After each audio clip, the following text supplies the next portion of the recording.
Dude, I think the cool thing about you that I think should be noted for the people that listen to the podcast and the people around you is like, dude, you want to see someone who genuinely wants to make a difference, watch them make a difference for free. Mm-hmm. And you're not charging people, you know? And dude, I think that's fucking cool as shit. And the truth is, and this is what got me into coaching all the way, I did this already. I did it for many years. I helped a lot of my friends and family for free. I know. And I showed up for free, and I supported for free. I gave money for free. I did all of these things, and I was like, fuck, man, I'm already doing it.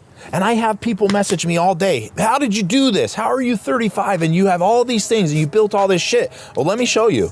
And that's when I finally stepped back and I was like, yeah, you know what? I probably should. Dude, we all have the best time ever to start a small business. If I'm not going to be 100% in, I'm not going to do it. Come on, man. Just be yourself. Yeah. And just show up as yourself. If you don't realize what I'm really about, I'm about freedom, family, and my country. Keaton. Thanks for being here, brother. Cheers. Absolutely. I wish I could cheers you. I know. That's all right. You want some water? Yeah, I might take some water. All right, we get you water. Have one of those guys give me some water. So what I like to start the podcast with usually is kind of talking about why I wanted you as a guest or whoever's sitting in that chair. Yeah. And then a little bit about why I started this podcast. I was a kid who didn't do well in school. I was pretty chippy. You and I have had some pretty vulnerable conversations about that. Shout out to Keaton's coaching. If you're not in Limitless Society, get in. More importantly, if you want to do the one-on-one, it's totally worth it. When I was coming up after school, I didn't think that anybody was really helping me out as much as I needed. I didn't have a large network. I didn't come from money. And I said, as soon as I have a couple bucks, I'm going to turn around and help the next guy. And you embody that. I see a lot of coaches on the internet, a lot of people who are coaches in my industry, the finance space. There's a lot of sharks. You genuinely care. Your story is pretty cool, you know, being a mission and, you know, doing what you've done out in Salt Lake and what you do for the people around you is huge. So I'm totally humbled to have you here, dude. And again, cheers to you. I appreciate it, man. I really appreciate it. I learned really, really quickly that as soon as you make a little bit of money, if you're a real person, if you really, are we okay to swear on your podcast? If you're a real fucking person, like your progression of things in life is once you make a little bit of money, the first thing you should be doing is figuring out how the fuck you help other people. The world is so fucked up and there's so many crazy people out there that are me. And I've realized in my own self that the more success I want is by helping more people become successful, whether that's in the group Limitless Society, in a personal way. And I think, and I know this is not going to fare well with a lot of people who are fairly successful, I think you're a piece of shit if you make money, if you become famous, if you get rich, and you don't automatically turn around and say, all right, who can I help get to where I feel like they should be? And realistically, your whole group, like even all these dudes you got around you, if you have friends, they're real dudes, and they're not as successful as you, and you're fucking crushing, for you not to turn around and be like, bro, I got you. Like, you're a piece of shit. And that's ultimately how I've done everything in my life. The reality is, it's like, I've made some money. I've been successful. I'm famous. I have followers. I have all these cool things.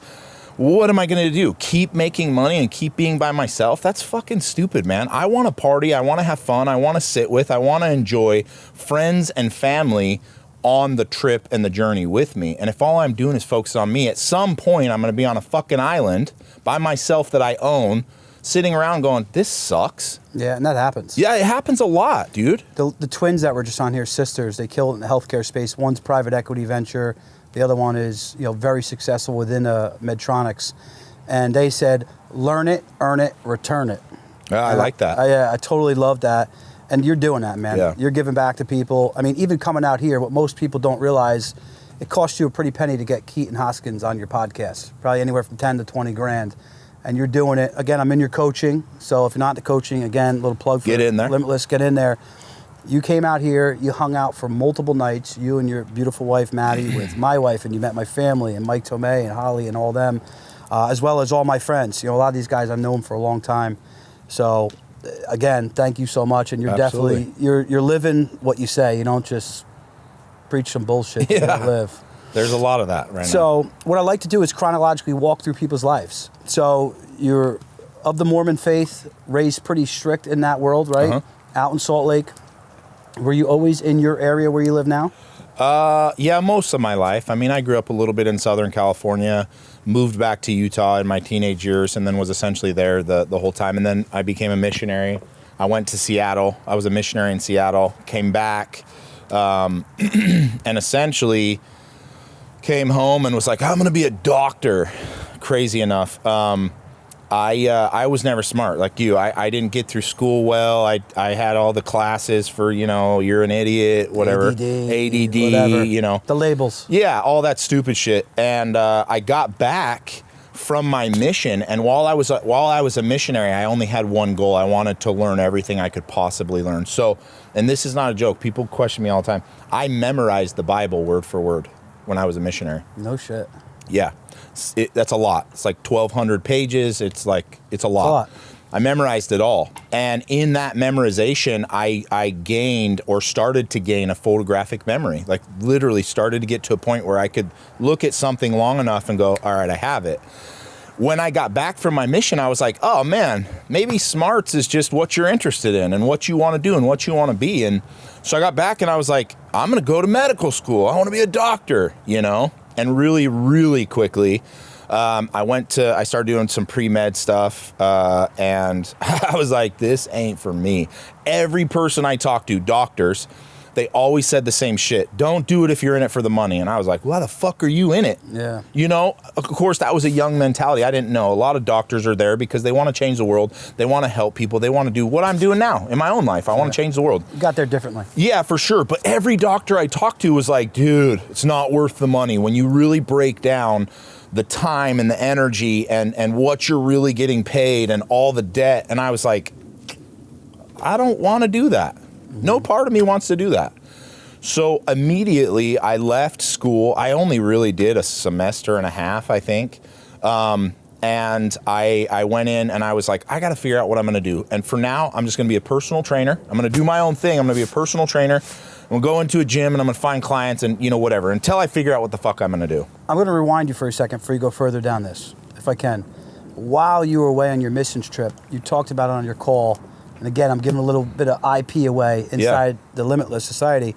You talked about your father really struggling with his illness. Yeah. And he was, not in a good place, health-wise. Yeah, he was essentially sick all while I was growing up. He was a diabetic, and he had kidney transplants. Mm-hmm. And anytime you have a transplant of any sort, kidney, heart, lungs, whatever, your body fights it. Right? And it fights it like it's a sickness. So you have to take what's called immunosuppressants, which suppresses your immune system. And as my dad did that, over time, a cold turned into a fucking nightmare. Pneumonia turned into he's gonna die. All of these things, they real quickly became real serious. And because of that and watching that was the whole reason why I went backwards and was like, well, I'm gonna go to medical school. I wanna find a cure for diabetes. That was the whole thought behind it. And then obviously when I got back from my mission, really, really crazy experience when I got back from my mission, he had kind of held out. Like when I left on my mission, it's 2 years that you're a missionary. When I left on my mission, I didn't think he was going to be there when I got home. He didn't really think he was going to be there when I got home. He didn't lead you to believe that with his letters he wrote you. No, he told me he would, but I don't think he really believed it. He was like, I'm going to be here when when you get back, I'll be here. And multiple times while I was a missionary, and it's kind of a crazy thing, missionaries, they don't get the time to call their families and go visit. Like when you're a missionary, you're a missionary. You don't talk to your friends and family at home. You are a missionary, at least if you do what you're supposed to be doing. So you leave, it's 2 years, and about 16, 17 months in, I started to get the calls and the messages of hey, Dad's not doing good. And I just automatically assumed he's just not going to make it. And when I said goodbye to him when I was 19, it was kind of this is probably the last time I'm going to see you, which was a hard thing to do. So I talked about it in my call about dedication and determination, and how if you put your mind to something, you really can do whatever the fuck you want to do. That's really the truth. And so I watched my dad essentially almost die 10 times. And then it got up, my 2 years got up, and I came home and he was there. And, surprisingly enough, he was like, I told you I'd be here, and then within Less than 3 months later, he passed away. So, I mean, it showed me immediately in the very beginning of my life, like, your mind really controls what you want and what you can achieve. You know, you even watch those old people that have been married for 60 years. They're both healthy as shit. One of them goes, and then the next one goes. Yeah, pretty quickly. Yeah, pretty quickly. And it's because the mind, essentially, when the mind says, all right, man, I'm done, you're done. But if that's the truth, then on the opposite end, if the mind can conceive a thought, like really take it in and then believe in it, you can really go and achieve it. Like that's as simple as I could possibly be in anything that I teach. Like, dude, you want to own Philadelphia? You want to own New York? You want to own New Jersey? Let's fucking put together a plan and you can do it. We're doing it. Yeah. Like, that's what it is. Like, you look at people like The Rock. Like, that guy's crushing it. And at some point in his life, he fathomed that he could be as big as he is, and then he went and achieved it. And everybody that listens to stuff like this that goes, oh, you can't fucking do that. Gay. It's the same person that's sitting in the same exact circle all fucking day long, doing nothing to change or get better or grow or actually accomplish in their mind that they can be and do anything that they want to do. And I grasped that immediately. Dude, I was 21. I watched him die, and I was like, your dad. Yeah, I was like, this motherfucker held on just for me. And then immediately he was like, all right, I'm done, man. I'm fucking going home. That's it. So I got that, and that set out everything for me. So you came back, I went to medical school, and I took you off your story. I brought you back. Yeah. You went to medical school. So I went to pre-med. I did pre-med, which isn't medical school. I did pre-med, and was like, this is stupid. I don't want to be in school for 12 years. I want to be fucking retired in 12 years. And I used to tell people my first wife, I used to tell her all the time, I was like, no, I'm going to be retired at 30. And even her, you're not going to be retired at 30. You can't do that. Yeah. And I would tell people that all the time. I'm going to be retired at 30. And every single person, it's not going to happen. Never going to happen. Those are the same motherfuckers that I get a message from even now that's like, oh, I'm so proud of you, man. Yeah. I'm so proud of what. Thanks. Yeah, Thanks, I'm like, thank you. I appreciate you. Yeah. You're the reason I got here because you didn't believe in what I'm doing. I couldn't. So I started being a personal trainer. And within like 2 months, I outsold everybody in the gym. So the owner of the gym came and said, dude, I want you to run the gym and I want you to do what you're doing on this level with the whole gym. So I took over the gym, started selling, and I made a deal with him. I said, hey, I'm not going to do this shit for free. Like, and I'm not talking about commissions. I'm talking about owning something. So at 22, I made a deal with this guy and said, I will help you open up more gyms. I'll help you become profitable everywhere, but I want a piece. So a year into it, I helped him open 3 more gyms. I helped him make massive amounts of money in personal training in the gym area.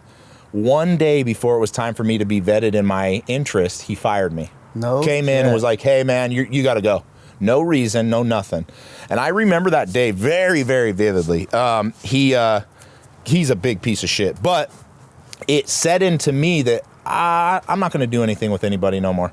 I'm going to build my own success off of my back. And that's where, you hear me say this a lot. I would rather sink on my own ship than I would sell on anyone else's. If Bill Gates showed up and said, hey, man, I need you to come help me, and you're going to do what I tell you, but we're going to make billions, I'd be like, fuck you, man. I'm doing my own thing. Especially Bill Gates. Fuck him. Yeah, dude, I'll make 50 grand a year before I join you on your ship. And some of that is probably not the best advice for some people, but for me, that's how I headed into everything. So you believe in yourself. Yeah. So I left the gym, and I told everybody at the gym, walking out with my bags, I'm like, you know what? This whole fucking place is going to be under in 2 years, and I'm going to take every fucking trainer. I'm going to take every person that's training with a trainer, and I'm going to shut this bitch down. Of course, they're like, oh, he's just angry. He's fired. 22-year-old kid. He doesn't know what he's talking about. So I started my first company. It was called MoFit for mobile fitness. I brought trainers.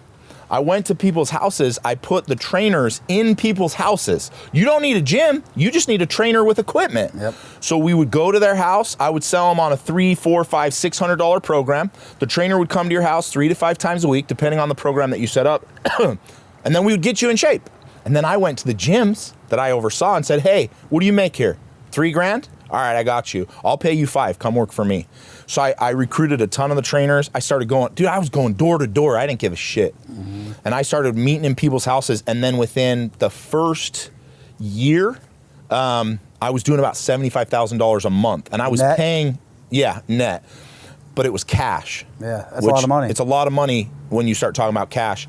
I was paying my trainers anywhere from 15 to 20 grand, and I was taking home the rest. As simple as that. That's huge. It was big, dude. 22-year-old taking home 30, 40K in cash. What were you thinking at the time? You're making that type of money. What were you? I wasn't even thinking about it. I never even counted it. I would go home and I would put the 500 and fives into my safe.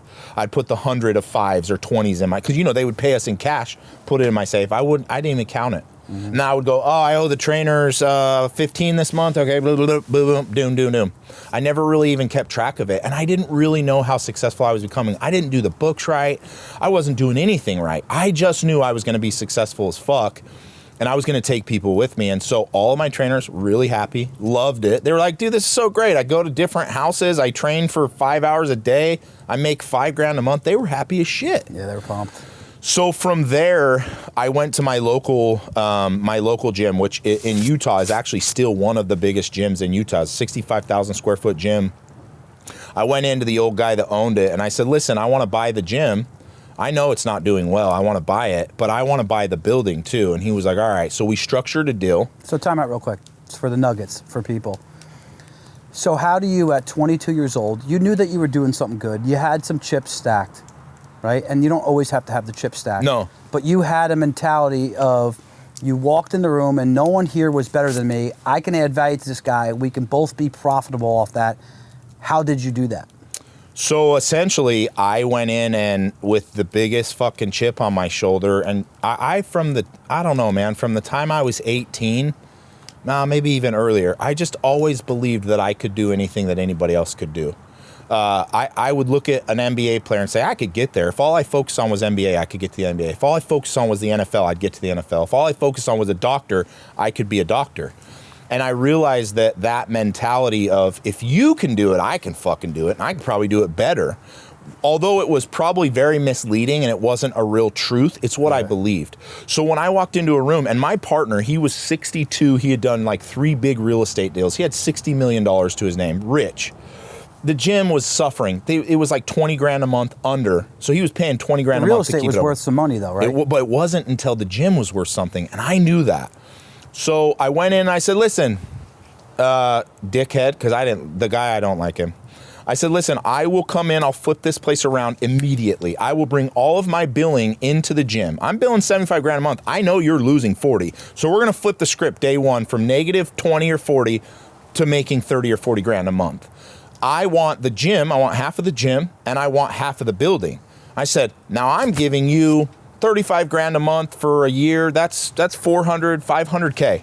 I'm giving that to you year one for a gym that's not doing anything. This gym is worth $0. In fact, you would have to pay me to take it because I have to pay to keep it open. But I said, but I know when the gym flips and it pays its rent, the building is worth a fuckload more. So that's what we did. We made the deal. Was he behind on his mortgage on it? No, he had tons of money. He was just every he was seeing month. The cash flow pour out. Yeah, dude, he was just 20 grand. He didn't care. So again, I want to stop you, and I know your thoughts get running, and I want to let you run. But people, relationships that have equity. You had the relationships with the people that were getting trained by your trainers that was led by you. You knew that you could take those relationships. You didn't necessarily have the liquidity to go in, and if this building was worth, just call it $10 million, go in there and give him 5 as his 50% partner. Yeah. But you knew that you had equity in those relationships, which drove cash flow. Yeah. Talk about that a little bit. Well, essentially, I knew that it was a bleeding asset, and that a bleeding asset isn't worth anything until you stop the bleeding. So when I came in, and this was one of the calls in Limitless Society that we talked about, was structuring deals. There's always deals to be structured. Everything. You want to buy a car, you can't afford, structure a deal. You want to buy a house, you can't afford, structure a deal. You want to buy a business, you can't afford, structure a deal. Talk about that. What do you mean? What do you mean structured deal? For someone who doesn't know. So essentially, any deal can be structured if both parties are mutually benefited. Essentially, if I come to you and I say, hey man, I'm selling my business for 400 grand. And you're like, I don't have 400 grand, but I want your business. So then you come back to me and you say, hey man, this is what makes the most sense to me. How about instead of selling your business outright, I buy 50% today. I take over. Everything that we make for the next 6 months goes into your pocket towards that 400. Once we get the payout done through the business, And then, because the deal that we're structuring has to be mutually beneficial, you're going to take some interest too. So I'm not going to buy the business for 400. I'm going to buy it for 500, but I'm not going to pay for it until it's been a year and a half in business. Smart businessman. How does he say no to that? They don't. No one says no. So you're to adding. it. But this is the thing. You're adding the value up front. Yeah, Like you're essentially painting the picture of the value. Like a free coaching group. Yeah, he's hoping that he can take a $400 paycheck home today, and you're telling him, give me a year and you can take a $500 or a $500K paycheck home. And you can do that with everything. Dude, I have seen the craziest fucking deals in my life happen because I just sit down and go, hey man, let's just structure a deal. Let's and you have the capital or you have the people. Yeah, I never had the capital. That's the cool thing. Everything I've done, I've started 24 companies. All of those companies started with $0 or no more than $7,500 bucks. Mm-hmm. Some of those companies are worth or did hundreds and hundreds and hundreds of thousands, millions of dollars, tens of millions of dollars. But they at some point weren't worth anything, you know? And so back to that structuring the deal, like that's what I did in the gym deal. That's what I do in every single deal. I walk in and I say, listen, I know that there's value here for you. It may not be the 400 grand that you're asking, but fuck it. I'll make it better for you. Play the long game with me. Yeah. Just play with me. And dude, worst case scenario, I fuck up. I write it back to you. You fucking take it back. You've already taken some of my money and we walk away scotch free. But we talked about this a lot. The confidence as a 22, 24-year-old guy to walk into the room with a guy worth $60 million, because I'm like that. I've been in those deals. I talk about charitable LLC, and I won't go too deep into it, but I know that I don't have what these guys have. Yeah. But I'm fully confident of walking in that room and pitching it to them. Yeah. Whether they take it or not is fully up to them. Talk about how you did that, and again, going back to the mindset. You know, and there's a really simple answer to that for most people that most people don't understand. Most people don't understand what you should do is walk away from anything at any time. My wife, she's not listening, but she knows, like, in any type of relationship or business deal, I will walk away with nothing fucking attached, ever. If it doesn't serve me and work out the way that I want, I'll walk away. People walk in all the time, they see a car they want. Regular dealership, right? And you see this all the time. The dealership, the sales guy pitches them. You own a couple dealerships, right? I do own a dealership. The dealership sees them and sees that they have a hard-on for that truck. They know they're going to sell them. When I walk in, I go, man, I like that truck. Cool, let's see if we can make a deal. Oh, we can't make a deal? Fuck you, I'm out of here. No, I don't care. You're not going to talk me into it. No emotional attachment. Yeah, so I do that with everything. It's the same thing in the business. I went in and said, I want this business. I love it. I'm so passionate about it. But if it doesn't work, it doesn't work. And he saw that really quickly. What was the exit out of that at the end of the whole deal? So it actually ended really bad because I was young and I didn't know what I was doing. So we took over the gym. I took over. I flipped the script. We started making good money.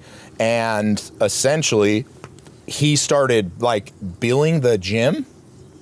Random things. Like, super smart. Yeah, like, hey, I put 200 grand of new cardio equipment in 4 years ago. I'm charging interest to the gym for that 200 grand. So this month we profited 30 grand.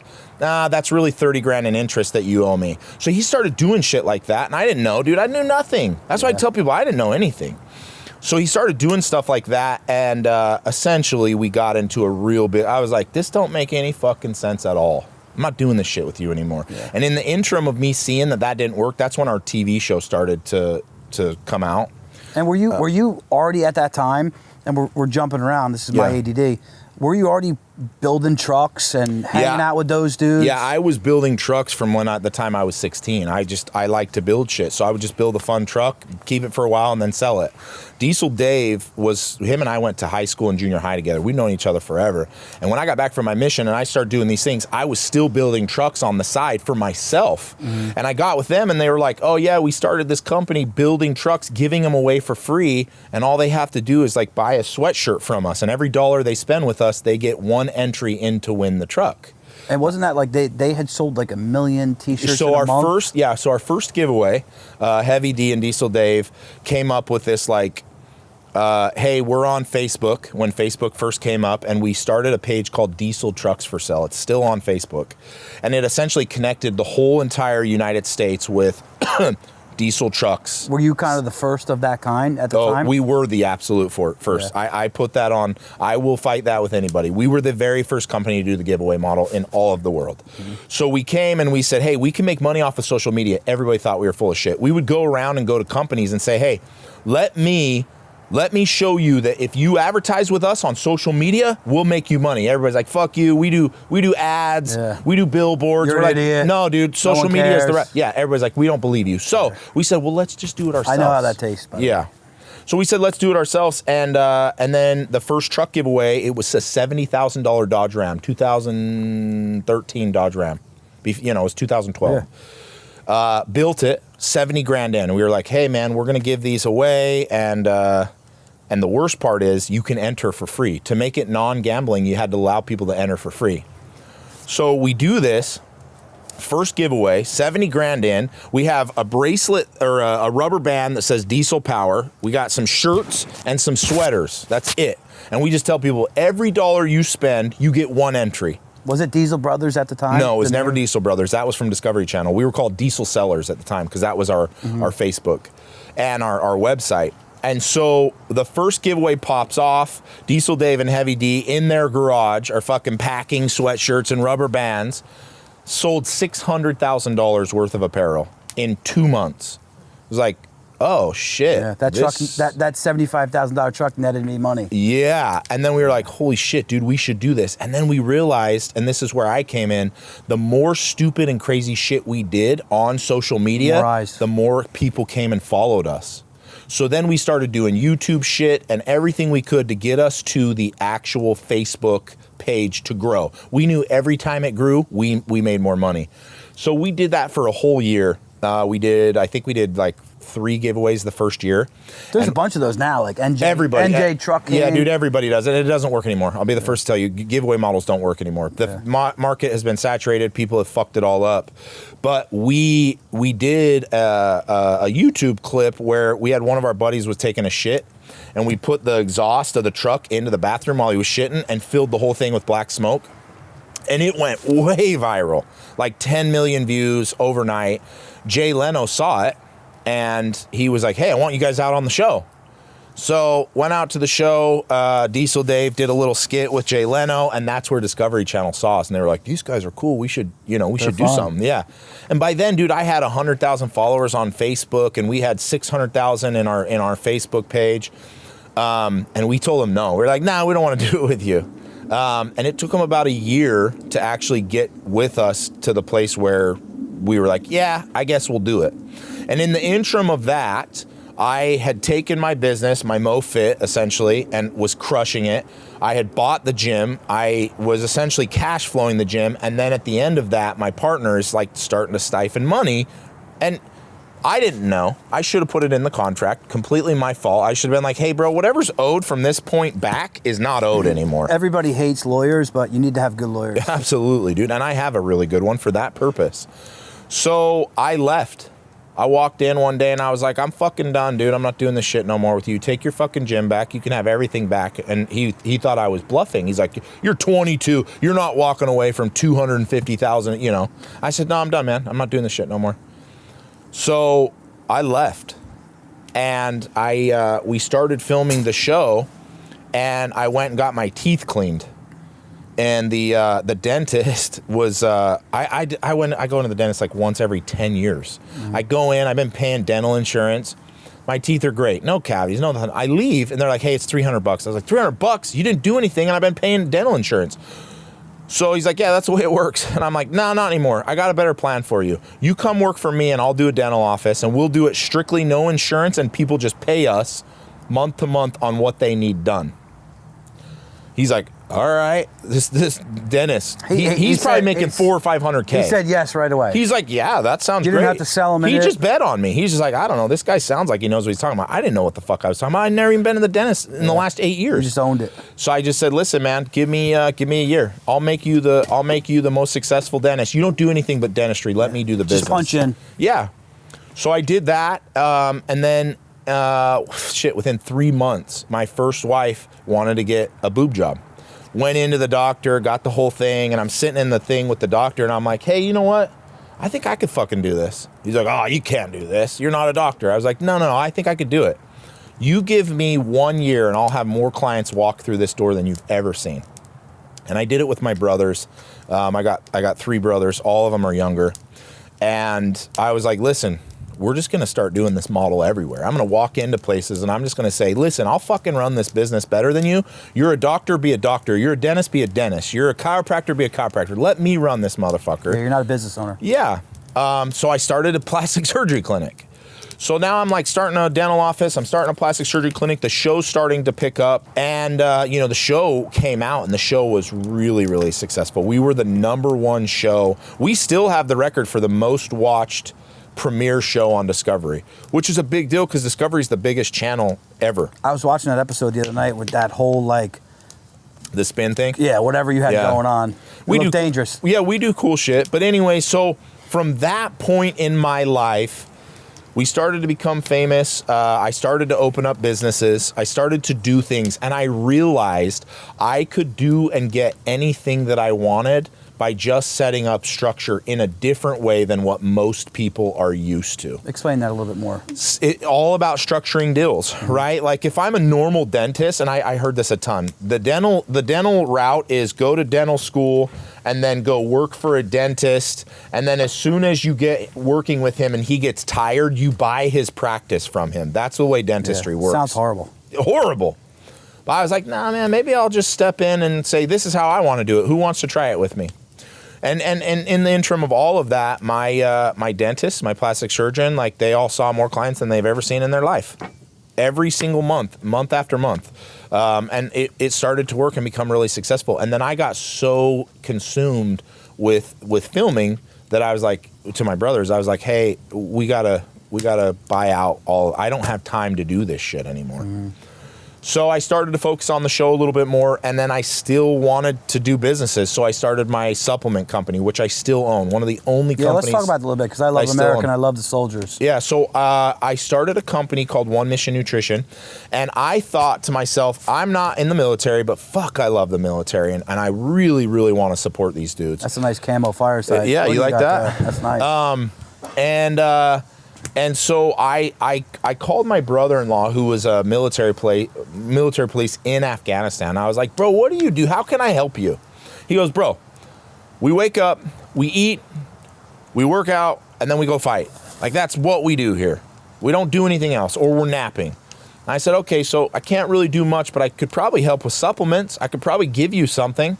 He's like, yeah, dude, all of our guys buy supplements and it takes forever to get here. It's expensive as shit because, they're overseas. Yeah. And I was like, all right, let me put some ideas together. So we started One Mission Nutrition, and it was as simple as this. You buy from me, I send the same thing over to them. So I give free supplements to the military. That's how we started the entire company. It was as simple as, whatever you buy from me, I'm going to send to them, and I'm going to do it as long as you buy supplements from me. And that company is still open, right? Still open, and it's still rocking and kicking ass. Still sending stuff over to the soldiers? Yeah, we do it a little bit different now. It was so chaotic in the beginning because I didn't know what I was doing. I'm like, I don't know, who do we ship it to? I was just shipping pallets to sergeants and being like, dude, pass this out. I'd ship it to a ship, pass it out to all the sailors. I'd ship it everywhere and just be like, hey, can you just get it out? So I'm going to cut you off there. Doing something that you don't know what you're doing. I think that's where a lot of people run into problems, right? Yeah. You're looking to leave corporate America, or you're looking to start a business, you're looking to launch a product. People are so afraid to just, take action. Just take action, put one foot in front of the other. Chris Ager, shout out to Chris Ager, earlier, he was like, hey man, you see all these guys with big eyes and they monetize the eyes. You started with one eye. You started with this podcast with just one episode, and we didn't know what we were doing. Myself, Evan, the whole team, we had no idea what we were doing. And now I have a guy like you with a ton of eyes on you, sitting in my backyard, hanging out like a regular dude. You just need to take action, whether you have it all figured out or not. Stagnation is the root of all evil when it comes to actually wanting to be successful in business. The biggest thing that I see for most people is analysis paralysis, where they analyze the fuck out of their lives until they die. Like, I'm just going to keep analyzing until I fucking die. And if I could give anybody advice to change that, it would literally be the exact opposite. Just fucking go, man, and figure that shit out as you go. Your boy Peterson says it. Jordan says it. He's always like, dude, just go. Stop. Like, you don't need to have the perfect model. You need to have the perfect deal, the perfect product. Just do it. And there is no perfect model. Yeah. There is no perfect it's a constant solution. Evolution. And if you walk into something saying, I'm just going to roll with the punches and change and grow and progress, there's nothing that you can't really do. And the problem is with most people is they look at this mountain in front of them and they're like, oh man, to start a business or to do something, look at that fucking mountain. But the mountain takes one step at a time. Why not start taking the fucking steps? Just start climbing and the ladder. Then figure it out. And maybe you took the long way, but you still fucking got there. And that's what I did, dude. Even today, man, I don't know what the fuck I'm doing half of the time. But I just keep doing shit. Yeah. And at some point, I'm going to own Utah, and I'm going to own the United States, and I'm going to fucking own the world, because I will keep fucking going until I'm done breathing. And I won't know, even then, I won't know what the fuck I did to even get there. I just know that I'm going to keep going until I get what I want, which every day and every month that changes. Hey, I want a helicopter. I don't know how the fuck I'm going to get a helicopter. I don't have a license. But you sure as fuck I have a helicopter in my front yard. You just do things. I better go for a ride in January. You will. We'll do rides. We'll do rides when you guys come out. But that's kind of the thing, dude. And that's the whole premise of my life, I think, is you start looking at life a little bit differently when you analyze everybody and you realize that everybody doesn't know what the fuck they're doing, and everybody just sits around until they hope that they find an answer. And there's never going to be an answer. I make tons of money. I could have retired at 30. I have no fucking answers, man. I just know that you gotta keep going and doing things other than just sit there and analyze until you decide. So I'm going to bring you back to the show. Yeah. So the show, automatically, Discovery, the media, as we watch what has gone on over the last 10 years, politically, everything, the media controls a lot, right? Shows, news outlets, podcasts. You were able to take these eyes that were on the show and continue to monetize them. Talk about wanting to have the beautiful, sick home that you have, the heli right out front on your front lawn. You know, for people who don't know, you need to go follow Keaton. He's the muscle on the show.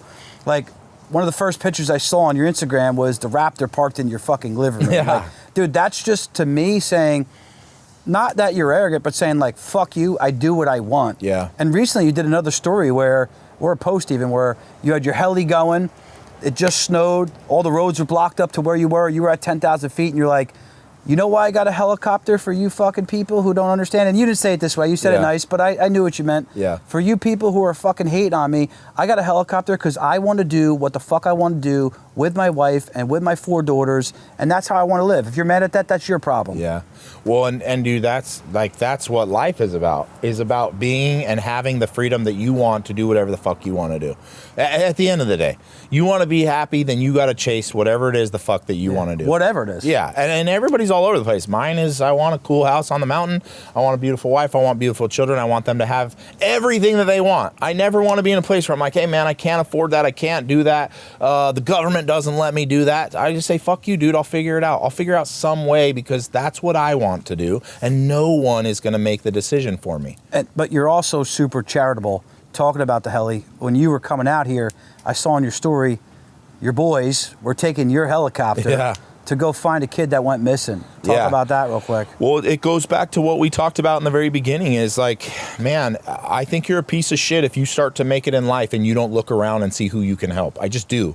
And for me, the reason I want to be more successful than I am today is because I want to pay for everything for my mom. I want to take care of my children. I want to take care of my children's children. I want to do everything. I want to be the fucking person that changes everybody's life. And anytime I have the opportunity to do it, I'll do it. So, I don't know, 3 or 4 days ago, a high school kid wrote a suicide note to his parents, and then he disappeared. So, of course, his parents are flipping out. Everybody in Utah's like, well, we got to find this kid. I think his name was Nate. And I got tons of messages. And everybody's like, can you please just go up in your helicopter and look for him? Well, I was on the way out here to fly out. Yeah, so I was like, I'll tell you what, I can't, because I'm leaving. But I can give you my resources. So I called my pilot and I said, hey, man, take the heli, take one of my buddies, and just fly that bitch around until we covered all the land. Because you You can't hide that well from a helicopter. So if he's out there somewhere, which they believe that he was, they thought maybe he went to the wilderness and killed himself, or maybe he's just lost. You know, they didn't know. I said, well, go find him. So I told the guys, I said, grab the helicopter, go see if you can find him. And I think they spent like 4 hours looking for him. And that's on your dime. That's too. on my dime. 4 hours, an hour in a helicopter is about $1,300. That's what it cost me. It's a lot of money. You know, plus the pilot. Yeah. So, but I was like, go do it, man. They never ended up finding him, but they did find him out. I think literally an hour after they landed the helicopter, he had drove to California. So they found the kid, but alive. Yeah, he was alive. Awesome. Yeah, surprisingly. I don't know what the whole situation was, but it's shit like that that makes me that gives me the push to do more, be more, have more. Give more. Yeah, give more. Dude, I'll tell you what, when I die, my fucking bank account's going to be negative 100. I want to die with no money. I want nothing, dude. I want to have experiences. I want my kids to have money. I want my friends to have money. I want people who are going to be living to have money. I don't want a fucking thing to my name. I want to have a ton of credit card debt and be fucking dead. That's it. You're going to own a big permanent life insurance policy. So yeah, I know. I'm on my way to that. But the point is like to me, I don't, we were talking about it earlier, like I don't want to be Warren Buffett. Yeah. I don't want to be a dickhead that does nothing, has nothing, but has $70 billion. What the fuck are you doing, man? Boring. That's the stupidest shit I've ever heard in my life. You got all these cool shit you can do in your lifetime, and your goal is to just stack chips? That's stupid. So that's what I want to do, man. And that's why I make the money, because all I want to do now, especially like right now in front of me, I'm going to retire my mom. And it'll probably cost me $3 million, you know, to retire her, get her in a house, say, hey, here's your bank account, here's your car, here's your house. Like, you can do whatever you want to do. That's my next goal. And I want to talk about your truck company and then go into Limitless a little bit more from a business perspective, the mechanics of it. Your truck company, obviously, you're building sick shit. You have some great guys that work underneath you. I take it as you're the visionary of the truck. It's the Andy Fischels of the world. It's the big names coming in and saying, hey, Keaton, because of your notoriety, because of the supply and demand, I want you to build my truck. And it's probably much more expensive than you would get off the street from the local builder, right? Yeah. Talk about that business a little bit. You know, maybe the revs you do and how you have that set up. The one of the things that I do that I've always done that's always made me good money is I build stuff for people. Whatever that is. You want a 67 Camaro, you want a brand new truck, you want anything that you can possibly imagine, I can build. So essentially, I just say, listen, I'll build you whatever you want, but you got to have the budget for it. And I don't take on $20,000 builds. It's got to be $50,000, $60,000, $70,000 that you're willing to put, and I'll build you some cool shit. So I did that, or I've done that, and I've done it year after year. I do anywhere from 10 to 20 builds a year, and it's something that I really, really like to do. And it makes me great money because I get to essentially say to them, yeah, dude, you want to go do that shit at the local shop? It's 40 grand there. You want to do it with me, dude? It's going to be 80 grand. I'll just tell you that right now. But they're not going to build something aesthetically as good as I will build something. Why do you think you're so good at it? Just because I've built everything and I know what looks good and what doesn't look good. So I don't get to the end of a project and go, fuck, I should have done different wheels. I should have done different paint. I should have done different lights. I don't do that because I've already done all that on my own shit that I know what's going to look really, really good. The only time I have a build come out that I don't like is when I listen to the customer tell me what they want. And then it's like, all right, man, if that's what you want, fuck it. I think it looks like shit. But do you like that 450 dually, or should I be parked in my driveway? Which one? Your truck. My black one? Oh, I love it. Love it. It's a sick truck. It's a great truck. So you know, I do that. I have a shop in Salt Lake. And what are your other businesses you still own currently? So I've got One Mission Nutrition. I've got a company called Rise Academy where we essentially take any person and say, listen, let me make this as simple as possible. I will hand you over a turnkey business that makes money. You just have to let me run it, and I'm going to take some of that money. Plain and simple. So kind of like a startup fund? No, like actual businesses. I think we have 8 businesses that you can pick from, and you can say, hey, man, I want an Amazon store. You know, an Amazon store. Who is that funded by? Who's it ran by? By the person buying the business. So, like, for example... I'm saying who's running those 8 businesses prior to them? My company. I have a company of shit. We've got... Rise is... I think there's 8 employees in Rise. I can just come to people and say, hey, you don't have a business, you have a little bit of cash, here's what it's going to cost. Let's get you a business that gets you passive income. For example, the Amazon stores, right? You come to me and you say, hey man, I want an Amazon store. I don't know what the fuck I'm doing. I don't know how to do it, but I want to make money. You give me 25 grand, we get your Amazon store up and running. You get your credit card, you start buying the shit on Amazon. You don't know what you're doing, and then you crash. You come to me and I do it and we do it the right way. All of a sudden you start making 5 to 10 grand a month of passive income and you don't do anything And what are your else. percentages of ownership on that? I always do a 50-50 with that. Yeah. And every business is different. Like That's still generous. Yeah, I feel like, dude, you come to me and give me 25 grand and I give you 5 grand a month in passive income for the rest of your life. I feel like that's not a bad deal. Again, you're monetizing your eyes still. Yeah. Yeah, and I'm monetizing out of Limitless Society because I want their success, and if I'm going to help them, we're going to get to that. I want to make some money with it. So that's one of the companies that I own. I own Limitless Society, which we'll talk about. One Mission Nutrition. I own a TRT hormone replacement company. Yeah, I need to get out to that. I own a fitness expo called FitCon. Where we just had a big event, right? Yeah, you guys yeah, hanging out on yachts? we do 3 big fitness expos, one in Utah, one in... I'm still confused. It seems like you guys are doing a lot of tequila shots there. You guys are all healthy. Definitely were doing a lot of tequila. If there's one thing I know about fitness influencers, it's that they are not like as healthy. They're not as healthy as they portray. They're all wild animals. They're all wild as shit. They eat like shit and they drink like a motherfucker. Yeah. So I do that. My build company in Salt Lake. You do some flips. You do some. I just started doing some house flips. Yeah, my first real estate deals. I do hard money loans, which has seemed to be really profitable up until. Talk about the model of that a little bit. Who's taking the money the most? Business owners or real estate? Always business owners. Got a little ash on you, by the way. I do have. I get it. Yeah. I do have some people that aren't in business that want to do a real estate deal or something, but my money's expensive, so I'm always last option, but I'm always an option. Mm-hmm. Hard money loans is not a thing I advise people to do. It's definitely a risky business. Unless you're in a spot where you can afford to get your ass kicked, right?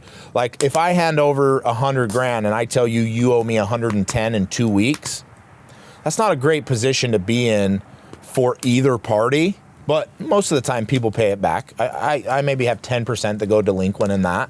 But it's very lucrative to be the bank. How do you track all that? Do you have people to help you with the back end systems of it? No, I just track it. I don't do enough that it's crazy. I only maybe do 2 to 3 hard money loans a month. Like right now, I was just on the phone with my brother. I did a $60,000 loan. I said, pay me back 65 in 12 days. And it's actually been a little bit of a nightmare. He did pay me back the principal, but he hasn't paid me interest, so we got to figure it out. Back. Yeah, I do that, and then Limitless, and in Limitless Society, I've got kind of 2 pieces there: the coaching, where I coach. We're getting ahead. So I want to talk about you being friends, and we'll give Sean a little plug in the Lions Den. Sean Whalen, he owns Lions Not Cheap. He and some other people, Rob Bailey, your good friend, who does music and coaching and a bunch of other things himself, said, Keaton, why don't you have a coaching group? Because you didn't have it yet. No. This is 4 months old. Yeah, I just started my coaching group 4 months ago. I watched Sean come up. I've known Sean for 10 years. Rob Bailey's been one of my best friends for, it's probably been 5 years now. And about 2 years ago, Sean said to Rob, hey man, why aren't you a coach? You got to be a coach. And Rob was like, I just don't think so. And he's like, bro, you are an artist. You do music. You have 5 business. You're a bodybuilder. He's like, you're a fucking pilot. Why would you not coach people on what to do in life? And Rob was like, I guess you're right. So Rob started a group, and became really successful in it. And talk about that. So a lot of people, right? There's a lot of coaches out there on social media, right? And we all know some are good, some are bad, but when you have some type of expertise, right? When you have some type of confidence in yourself and the ability and the want to give that back, turning around, helping that next guy up the ladder, right? Talk about why that is something that you can monetize and also fills your tank. You know, I'll give you 2 answers to that. Number one, there is a lot of coaches and there's a lot of bullshit out there. Yeah, and I will tell people this, like if your coach made his money in life off of your program that he's preaching to you. Yeah, he did nothing. He's a fucking crook, man. And I'll say that to his face. I don't give a fuck who it is. If you've had a program for 30 years and your program is to make people rich and you're getting rich off of your program, that doesn't make any fucking sense. But you never did anything unless yourself. you're teaching them how to scam people and become a coach. That doesn't make any sense. And that's how I felt for a long time. That's why I never started a group. You felt like a fraud. Yeah, dude, like you're going to tell me this is your coach? What does he do? Well, he's the coach of 15 people. Okay, what does he do? Yeah. Well, he coaches. He's been coaching for 5 years. Okay, well, how many businesses does he have? What was his back business? Where did he start? How much money did he put in? Where was he before? And most people don't have an answer for you. I mean, dude, it's like the fucking fat personal trainer. You're like, wait, hold on. You're going to tell me how to get in shape and you're a fat piece of shit? Go into personal training, don't go into personal training, bro. I can sell One Mission Nutrition, though. Yeah, just don't go into personal training. Because then I'm going to say the same thing to you. But, dude, that's what people do. That's what the coaching program is. And that's one of the reasons I didn't want to get in, because I was like, fuck, man, don't put me in the center with the guru that hasn't made shit until he became a coach. What I can say to you is I've had a ton of coaches in my industry, finance, which is where I came up, where I met and worked with hundreds of business owners, which made me so passionate about helping young business owners. Yeah. Because I'm not the guy that's going to sit here and say, oh, I make $4 million a year. I don't. Yeah. But let's just say I make 500 grand a year and you're making 50. I can help you make 150. Sure. I can help you make 250. Dude, I think the cool thing about you that I think should be noted for the people that listen to the podcast and the people around you is like, dude, you want to see someone who genuinely wants to make a difference, watch them make a difference for free. And you're not charging people, you know? And dude, I think that's fucking cool as shit. And the truth is, and this is what got me into coaching all the way, I did this already. I did it for many years. I helped a lot of my friends and family for free. I know. And I showed up for free and I supported for free. I gave money for free. I did all of these things and I was like, fuck, man, I'm already doing it. And I have people message me all day. How did you do this? How are you 35 and you have all these things and you built all this shit? Well, let me show you. And that's when I finally stepped back and I was like, yeah, you know what? I probably should. What was the conversation that put you over the edge to launch Limitless? So Rob Bailey and Sean Whalen and I, we're all good friends. We have a house in Cabo. And we were down there. We go down there like once a month now. My favorite place to go, Cabo, Mexico. We're down there and we're smoking cigars and hanging out, and Sean and Rob are talking about their groups, and Sean's like, bro, when are you going to do this? And same thing, I'm like, I don't know, man. And you probably had more eyes than both of them. Oh yeah, way more. I have more followers. And I was like, I don't know, man. I don't know. Fuck it. It's weird. Yeah, it just seems weird, man. It's just weird. And I had been speaking at Rob's and Sean's events. Like they would call me, hey man, will you come speak? And so I literally, dude, I was like, all right, you know what? I really do want to make a difference. I want to make 10 people a millionaire this year. And I kept saying that out loud. I told my wife that. I told some of my friends, they're like, oh, harder or whatever. And I was like, no, I really am. And then I got super focused on that goal. I was like, no, I'm going to make 10 people a millionaire this year. So when did you launch it? 4 months ago, right? Yeah, 4 months ago. So I said it to Sean while we were in Cabo. I'm like, bro, I'm going to make 10 people a millionaire. He's like, cool, bro. When are you going to start your fucking program? And I was like, I don't know. I guess that should be the start of my program, is that I should just tell people I got to make millionaires, you know? So I did that and I launched the program, and dude, overnight, like it just blew up. And I was like, oh shit, this is a real thing. I really got to start putting my time and energy into. Let me level up. Yeah. And dude, I started to see hundreds of people get signed up into my program thinking that they wanted what I have and they want me to show them how to get it. And what's Limitless Society cost for those people that may be watching? Yeah, so I charge $297 a month. Which is a great deal, by the way. I'm in there and I see what goes on. I feel like it's a good deal, dude. Like if you don't have $300 to put into yourself. Can I say something to you? What? So for those of you who don't know, I hired Keaton as one-on-one coaching, which is, $3,000 a month. And I did that because I've been in many coaching groups, and I said, I need to go to the head of the snake this time.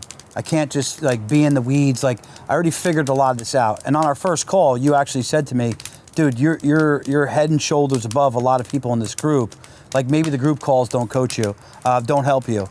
I disagree, man. Your last 3 group calls that I was in impacted me here. Good. And one of the first calls that Keaton and I had one-on-one, I was ready. If everybody who knows me, I'm an efficient motherfucker. You may think I'm stupid. I'm dialed in. I know what I'm doing. I had my business numbers laid out. I had what I want to do. And Keaton gets in his truck and he's like, how's your marriage? I'm like, I think it's pretty good. Like, where are we going with this? And, you know, everything you do, and to tell that story quick, you were like, hey, if you could 10% increase your marriage, and I have a beautiful marriage, my wife is awesome. She deals with me way more than I deal with her. She's the best out there. You said if you can 10% increase your marriage, you could 10x your business and every other aspects of your life. And as I watched every one of your group calls, everything came from the heart. Yeah. From like an empathetic position and from the heart. And your group calls do a lot more than maybe you even give it credit to. Because at first you hopped on the phone call with me, not knowing me. I said, maybe you don't need the group calls. Yeah. Every one of your group calls have been phenomenal. I appreciate it, dude. I just, in the group calls, it's never like this, right? And so I never know how much value I add because there's not a lot of rhetoric back and forth. Yeah, you're trying to watch everybody. Yeah, but I'm trying to see, you know, and I can only see 6 or 10 faces at a time. You got a sick office, by the way. But yeah, it's awesome. You'll see it when you come out. But dude, I got to that point really fast, and I realized life is really not that hard. I can make people successful fairly quickly.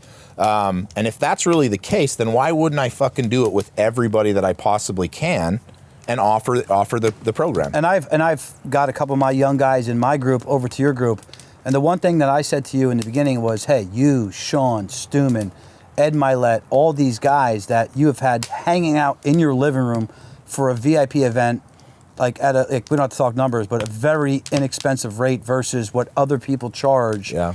Like, wow, this guy really wants to give back for the numbers he's charging. I had young guys come in, and instantly they have already benefited. Instantly they were like, dude, this is the shit. This is something I want to do. And some of those guys, you know, honestly, I didn't believe they would. They stroked the check to come out to your event. Yeah, which is great, dude. And the events are awesome, but I'm living and dying by a principle in the group, and it's the whole reason why. Like, I got all these businesses going on. The only fucking you got abundance, is what I'm saying. All I care about is one thing now, and it's Limitless Society and helping people to become successful. And that is so all-encompassing that most people don't realize. Dude, there's people in fucking Limitless make way more money than I do. Yeah, there's some successful people. They are sad motherfuckers. Yeah. And they're not in a place in their life where they should be. And I can show them how to get there. Because my life, I'm not the richest motherfucker in the world. But I promise you, I'm the most balanced motherfucker you will ever. My marriage is great. I'm a great father. I'm a great friend. Madi's awesome. Shout out to Madi. Yeah, my wife is unbelievable. Like, every aspect of my life is where I want it. Everything. I don't have any deep, dark secrets. I don't have this fucking crazy marriage. I'm not borrowing money. I'm not doing all that. Like, every aspect is just so great that I realized in the program, it's not just about making fucking money, dude. Because I know motherfuckers. But you could do both. Yeah, exactly. I know motherfuckers that are making billions of dollars that are pissed as shit and want to kill themselves because they're so out of whack that if they would have scaled back and focused on this and this and this, they would have made $1 billion and had the best fucking life in the world. Yeah. But instead, they got $10 billion and no one to fucking share. Let's talk about that Tony Robbins conversation. Yeah, that's a good one. So I met with him. It was a long time ago, actually, and we were speaking at an event in Texas, and we were backstage, and I just asked him, I'm like, I'm not the same person as the people out in the crowd. What's your advice? And he said, listen, you need to know the difference between $10 million and $100 million and how you chase. And I thought, what the fuck does that mean? And he said, listen, if you shoot for 100 million, you're going to neglect a lot of things. If you make 10 million, your lifestyle will be the same as if you made the 100 million. The only real difference at that point in that kind of money is that I finance something or I buy it in cash. That's it. There's no other difference. But the lifestyle remains the same. And the whole world is made off of leverage. Yeah. So who cares? We have $280 trillion debt load of central banks around the world. So the whole system is levered. Yeah, so he just said to me, don't ruin your fucking marriage. Don't be a dipshit as a father. Don't be a dipshit as a friend chasing the 100 million. Get the 10 million and then work on every aspect of every other piece of your life. I love that. And I was like, fuck, I guess you're right. And dude, I even said to him, I said, well, I can't buy the jet I want. He said, yeah, but you can lease it. Mm-hmm. I was like, I guess you're right. I want a $60 million jet. I could lease a... and you do charter a private jet. Yeah. So I realized, I was like, dude, you're right. My lifestyle doesn't change. And if my lifestyle doesn't get any better with the money that I'm making, why not focus on every fucking thing that's important? Mm-hmm. And after he said that to me, I did change a little bit. I was like, all right, dude, You were chasing the wrong shit. I'll make $100 million for sure. I'll make more than that. But I will make it at a pace that doesn't make me neglect my wife, my children. I got 4 daughters, my friends, my relationships, my health. I'm going to be good all across the board. To come out here, again, I pay you a decent amount of money a month, but it's not a lot of money. Yeah. If you were being real, your truck company probably alone made almost $500,000 this month. Yeah. What is my $3,000? But you saw something in me and said, hey, I'm going to go out and do that dude's podcast. Yeah. Go feel him out. Well, dude, and the truth is I'm fully vested and committed into your success right now for 2 reasons. One, for me, the people in the group and their success means as much to me as it does to them. And I know people question that, but I'll fucking do anything. I just flew across the fucking country to do a podcast with you because I want to see this podcast take off, and I want to see it be successful, and I'm going to fucking push it on my social media, do all of those things. And I told you, dude, if some random person says, hey, can you come be on my podcast? Yeah, it's $25,000. You're going to pay me first class. You're going to put me in a nice hotel. You're going to pay for everything. I'm going to come and I'm going to do it, and I'm going to fucking leave. But if you're in Limitless Society, it's completely different. If you're somebody that I'm coaching and my purpose is to make you successful and you bet on me, then I'm going to fucking do everything that I can. And that's the biggest thing, to change their fucking life. So then I got to do whatever I have to do to make sure that they get a reward on that bet. And a lot of guys with your notoriety, with your types of followers on social media, so anybody who sleeps on social media is stupid. And if you work for any type of entity that limits your ability to use social media, in my eyes, is dumb. Stupid. And you came out here today, you came out Wednesday night, you came off a plane with a hoodie, your wife was in workout gear, and you guys rolled into Charlie's at Bayhead, shout out to Charlie's. You came and did dinner and acted like we've known each other forever. Yeah. And that was special to me, man. And you kind of felt, if we're being real on camera, you kind of felt like this dude Ryan's sniffing me out. Like he's trying to figure me out, right? That's just my natural instinct. Well, dude, I feel like that. I mean, not any hit against you, but I feel like that with everybody. Everywhere I go, I feel like everybody wants to sniff me out because I got money, I have some fame, I have like some credentials. And the first thing that I realize in that whole little sphere is when you're somebody, people are always like, is he a dickhead or is he a cool guy? Is he a jackass? Guy? Yeah. And dude, we get it a lot. And one of my other guys on the show, I know that when people meet him, they're like, I don't necessarily like that guy. I thought he was cool as shit. He's not. And I didn't ever want to be that guy. When I was 16, I met my hero. His name was Ronnie Coleman. He was Mr. Olympia for 8 years. Machine. Yeah. Just a fucking, to this day, no one's looked better than Ronnie. And I just got into the bodybuilding scene, and I was doing all these things, and I worked at this supplement company, and I was bringing him in, went to this house party. And dude, I look back now and I'm like, you're a bodybuilder? Who gives a fuck about bodybuilders? I look back now, right? But then I was like, he's the pinnacle, he's the best, You were in that space. So we go to the house. I want to sit down with him. Like in this little, area, there was probably 20 people there. I'm like, dude, and I was really respectful. I said, hey, I just wanted to tell you, I look up to you. Like, I love everything you do. I appreciate that you came out to Utah. And he looked at me and he was like, huh. I remember, he's like, huh. And I was like, that was weird. Okay, whatever. And I said, can I get you something to eat? He was like, no, I don't want anything to eat. So we're all down in this basement, and everybody's there. There's a few other celebrity bodybuilders there, and he walks upstairs. Everybody's still down there, and it was like, where's Ronnie at? So I walk upstairs, and he's upstairs in the corner in a chair eating his food. And I was like, he probably doesn't want to be bugged. So I just said, hey, Ronnie, can I get you anything? And he looked at me and goes, bro, can't you see that I'm eating? Let me fucking eat. Yeah, fuck that guy. Yeah, and from that point, I didn't take a picture with him. I want nothing to do with that motherfucker. Now, here's the best part. That motherfucker likes my show. He messaged me about 2 years ago. Yeah, wants to be your friend now. He wants to be my friend. Now, I'm best friends with everybody in the bodybuilding. Like, my best friend is Flex Lewis, who's Mr. 7-time. Yeah, he was on your He was on. Call. He's coming to the event. I'm best friends with Jay Cutler, who I think was a much better bodybuilder than Ronnie Coleman. Like, he'll text me and say, hey, man, how are you doing? I'm checking in on you. I'm best friends with Dana Lynn Bailey. She's the best female bodybuilder ever. So I got all this notoriety, all these friends. Ronnie Coleman messages me, hey, man, I'm a huge fan of your show. Fuck you. He said, would you come out and do an event with me at my gym? Didn't even send him a reply back. That motherfucker ruined everything for me. But he put me in a position to know now where I want to be when I go to places. When you show up. Yeah, I don't want to fucking be that guy. I want to be the guy that everybody's like, dude, that guy was cool as shit. I don't know how much money he has. I don't know what the fuck he does. I know that all my friends in this yard right now, there's a good 10 of us, all think that you're just like us. Yeah, and I am.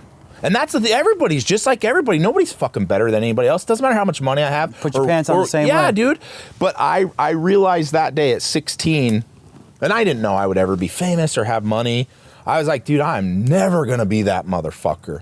I never, ever, ever want to be the dude that shows up and is like, oh, I have a TV show. I'm cooler than you. I have money. And not to be crazy into the God thing, do you attribute that back to believing in God and in your Mormon faith? I attribute everything back to that core belief of God and family, and the beliefs that I was raised with. A lot of people get like, oh, that's gay, that's weird, especially because what's pushed in today's society, media.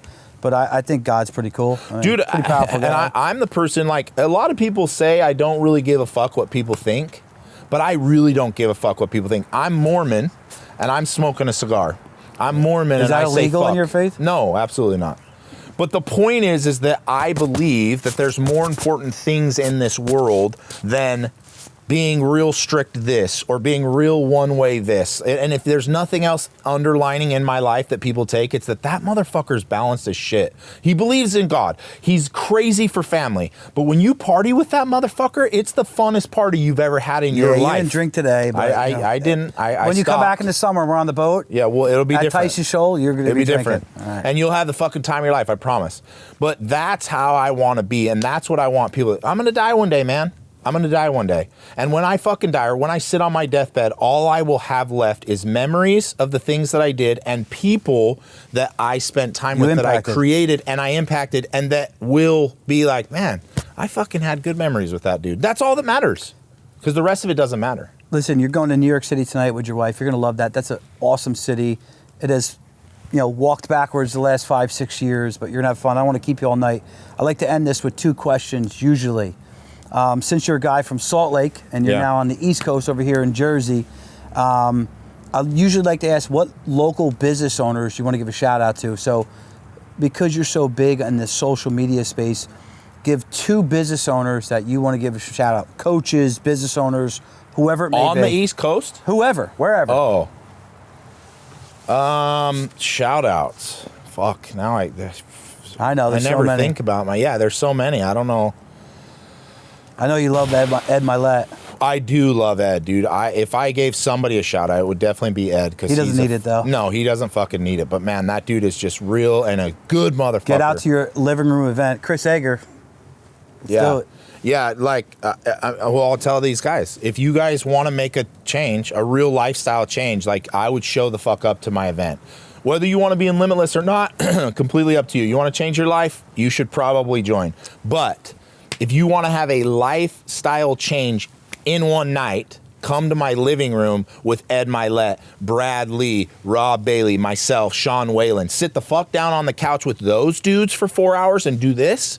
That shit will change your absolute life. It did mine, and I'm doing well. And listening to Ed in my living room a month ago or 2 months ago when we had our event, that shit was unreal. But how many members do you have in Limitless now? I don't know. Let's say 1,000, right? Yeah, 1,000, between 700 and 1,000. We don't have to get into it, but just do $1,000 at $300 a month. It's done well for him. Yeah. The last question I like to ask is, if you were talking to any young girl or guy, it could be a meme thing that you've stuck in your brain. It could be a saying that you've lived by your whole life. Some old guy taught you, or your mother taught you. If you could tell a young business owner coming up, who wants to fucking win, what is the one thing you would tell them? That's a good question. And this is what I would say, and it's why I named the group Limitless Society. So I believe in God, wholeheartedly believe in God. I believe that God is perfect and has the ability to do anything. I also believe that we are his children. I believe I'm literally his son. If that is the case, then I too have the ability to become like him, which means God. I have the ability to do anything that I want to fucking do. Anything. if that's really the case, if I really believe that, then that means everybody else who is his children have the ability to do whatever the fuck they want to do. So when I talk to my younger self, or I talk to somebody who's younger, who's getting into life, it would be nothing but this intent of, if you can just open up your eyes to the reality that you can do anything you want, anything, and just begin to actually understand that principle, you'll do whatever the fuck you want to do. And I always go back to this principle. In the 1800s, some motherfucker was sitting around smoking a cigar, drinking whiskey with his buddies, and he said, I want to fly in the air like that bird. And every one of those motherfuckers was like, you're stupid as fuck. Yeah. Get the fuck out of our party. And guess what? We fly like birds in the air every day. So if that really happened, then that can happen again and again and again. So if you see something and actually can comprehend something, fucking chase that bitch until you die. Yeah. Because I guarantee you, you will be so surprised what any person, anyone, has the ability to do. They just have to stop being indoctrinated by every person around them. You can't do it. You're stupid. Yeah. You're not smart enough. The You're media, not able. the government, the bullshit that goes on. Everything. Even, and sometimes it sucks, even the people around you in your circle. Nah, man, you can't do that. And I want to do one more piece on that. Like, the God shit is at times really tough for people, right? Because they're like, oh, that's gay. And listen, my parents, I told you, were super religious growing up. I don't go to church every Sunday. I believe in God. But I'm not somebody pushing that shit on people every day. For somebody who maybe questions that or thinks about, like, Keaton in the wrong way because he's now saying, well, like, you know, God was real and he was able to do this or do that, what would you tell that person?